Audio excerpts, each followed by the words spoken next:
श्री गणेशाय नमः। श्री जानकी वल्लभो विजयते। श्रीमद् वाल्मीकि रामायण बालकांड का 46वां सर्ग। पुत्रवध से दुखी दिति का कश्यप जी से इंद्रहंता पुत्र की प्राप्ति के उद्देश्य से तप के लिए आज्ञा लेकर कुशप्लव में तप करना, इंद्र द्वारा उनकी परिचर्या तथा उन्हें अपवित्र अवस्था में पाकर इंद्र का उनके गर्भ के 7 टुकड़े कर डालना। अपने उन पुत्रों के मारे जाने पर दिति को बड़ा दुख हुआ। वे अपने पति मरीचि नंदन कश्यप के पास जाकर बोली कि भगवान, आपके महाबली पुत्र देवताओं ने मेरे पुत्रों को मार डाला, इसलिए मैं दीर्घकाल की तपस्या से उपार्जित एक ऐसा पुत्र चाहती हूँ जो इंद्र का वध करने में समर्थ हो। मैं तपस्या करूंगी, आप इसके लिए मुझे आज्ञा दें और मेरे गर्भ से ऐसा पुत्र प्रदान करें जो सब कुछ करने में समर्थ हो और इंद्र का वध करने वाला हो।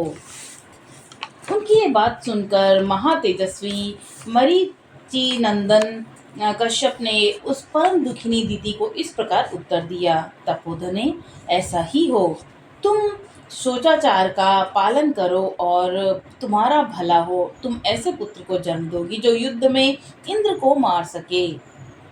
यदि पूरे 1 सहस्त्र वर्ष तक पवित्रता पूर्वक रह सकोगी तो तुम मुझसे त्रिलोकीनाथ इंद्र का वध करने में समर्थ पुत्र प्राप्त कर लोगी। ऐसा कहकर महातेजस्वी कश्यप ने दिति के शरीर पर हाथ फेरा, फिर उनका स्पर्श करके कहा कि तुम्हारा कल्याण हो। ऐसा कहकर वे तपस्या के लिए चले गए। नरश्रेष्ठ, उनके चले जाने पर दिति अत्यंत हर्ष और उत्साह में भरकर कुशप्लव नामक तपोवन में आई और अत्यंत कठोर तपस्या करने लगी। पुरुष प्रवर श्री राम दिति के तपस्या करते समय सहस्त्रलोचन इंद्र विनय आदि उत्तम गुण संपत्ति से युक्त हो उनकी सेवा टहल करने लगे। शस्त्राक्ष इंद्र अपनी मौसी दिति के लिए अग्नि, कुशा, काष्ठ, जल, फल, मूल, अन्य नए अभिलक्षित वस्तुओं को ला लाकर देते थे। इंद्र मौसी की शारीरिक सेवाएं करते और उनके पैर दबाकर उनकी थकावट मिटाते और ऐसा ही अन्य आवश्यक सेवाओं द्वारा वे हर समय दिति की परिचर्या करते थे। रघुनंदन, जब सहस्त्र वर्ष पूर्ण होने पर कुल 10 वर्ष बाकी रह गए, तब एक दिन दिति ने अत्यंत हर्ष में भरकर सहस्त्रलोचन इंद्र से कहा, बलवानों में श्रेष्ठ वीर, अब मेरी तपस्या के केवल 10 वर्ष और शेष रह गए हैं। तुम्हारा भला हो, 10 वर्ष बाद तुम अपने होने वाले भाई को देख सकोगे। बेटा, मैंने तुम्हारे विनाश के लिए जिस पुत्र की याचना की थी, वह जब तुम्हें जीतने के लिए उत्सुक होगा, उस समय मैं उसे शांत कर दूंगी।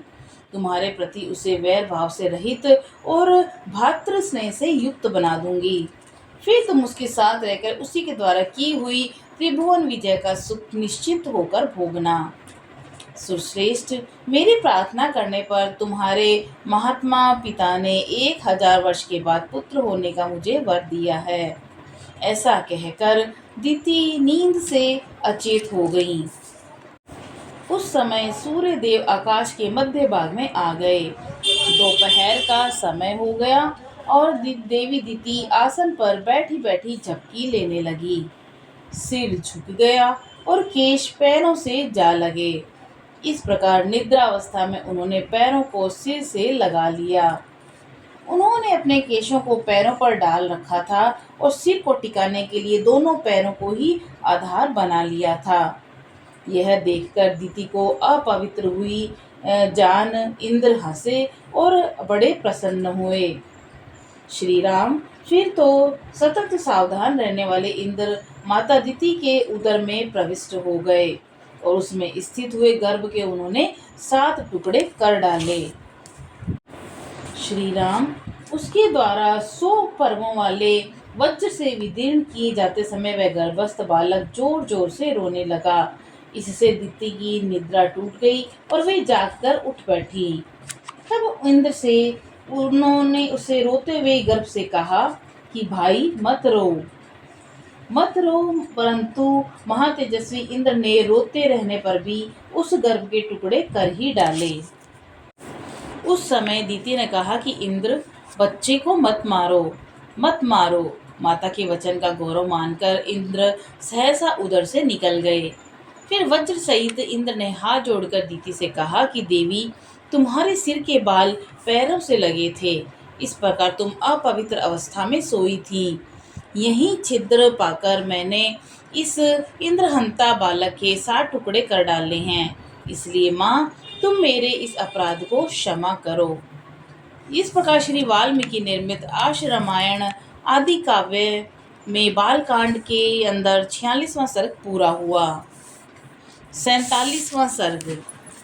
दीति का अपने पुत्रों को मरुदगण बनाकर देवलोकों में रखने के लिए इंद्र से अनुरोध, इंद्र द्वारा उनकी स्वीकृति और दीति के तपोवन में ही इक्ष्वाकु पुत्र विशाल द्वारा विशाला नगरी का निर्माण और वहां के तत्कालीन राजा सुमति द्वारा विश्वामित्र मुनि का सत्कार।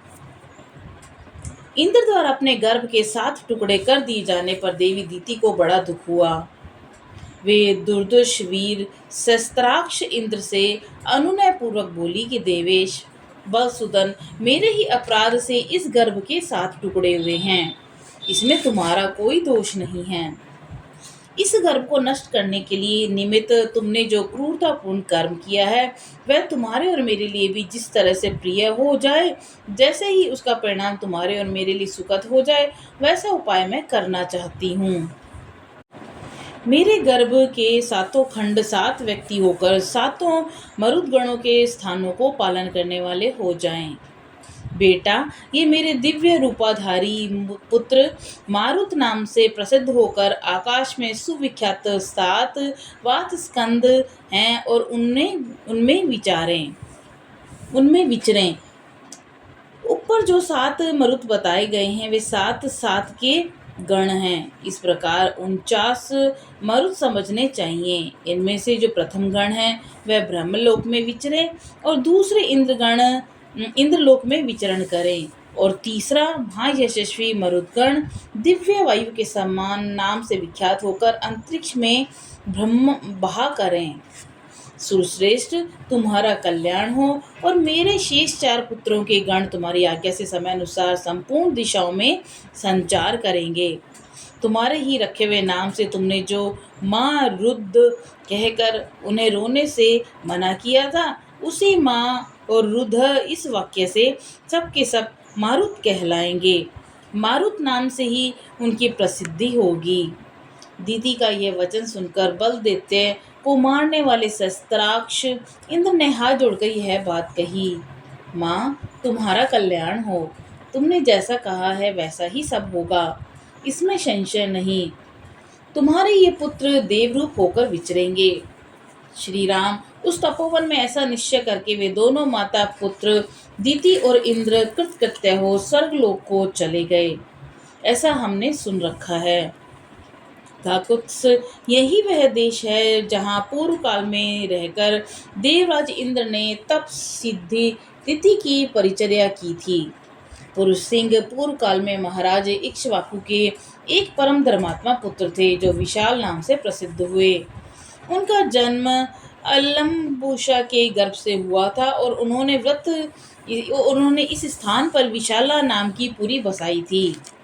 श्री राम विशाल के पुत्र का नाम हेमचंद्र, जो बड़े बलवान थे, हेमचंद्र के पुत्र सुचंद्र नाम से विख्यात हुए। श्री रामचंद्र सुचंद्र के पुत्र धूमाश्य और धूम्राष्ट्र के पुत्र संजय हुए। संजय के प्रतापी पुत्र श्रीमान महादेव हुए, सहदेव हुए और सहदेव के परम धर्मात्मा पुत्र का नाम कुशस्व था। कुशाश्व के महातेजस्वी पुत्र प्रतापी सोमदत्त हुए और सोमदत्त के पुत्र काकुत्स नाम से प्रसिद्ध हुए। काकुत्स के महातेजस्वी पुत्र सुमति नाम से प्रसिद्ध हैं, जो परम कांतिमान और दुर्जय वीर हैं। वे ही इस समय इस पुरी में निवास करते हैं। महाराज इक्ष्वाकु के प्रसाद से विशाला के सभी नरेश दीर्घायु, महात्मा, पराक्रमी और परम धीर धार्मिक होते आए हैं। नरश्रेष्ठ, आज एक रात हम लोग यहीं सुखपूर्वक शयन करेंगे, फिर कल प्रातःकाल यहाँ से चलकर तुम मिथिला में राजा जनक का दर्शन करेंगे। नरेशों में श्रेष्ठ माँ तेजस्वी माँ यशस्वी राजा सुमति विश्वामित्र जी को पुरी के समीप आया हुआ सुनकर उनकी आगवानी के लिए स्वयं आए। अपने पुरोहित और बंधु बांधव के साथ राजा ने विश्वामित्र को उत्तम पूजा करके हाथ जोड़कर उनका कुशल समाचार पूछा और उनसे इस प्रकार कहा कि मुने, मैं धन्य हूँ। आपका मुझ पर बड़ा अनुग्रह है, क्योंकि आपने स्वयं ही मेरे राज्य में पधार कर मुझे दर्शन दिए। इस समय मुझसे बढ़कर धन्य पुरुष दूसरा कोई नहीं है। इस प्रकार श्री वाल्मीकि निर्मित आर्ष रामायण आदि काव्य के बालकांड में 47वां सर्ग पूरा हुआ। बोलो सियावर रामचंद्र जी की जय। पवन सुत हनुमान जी की जय। जय श्री राम।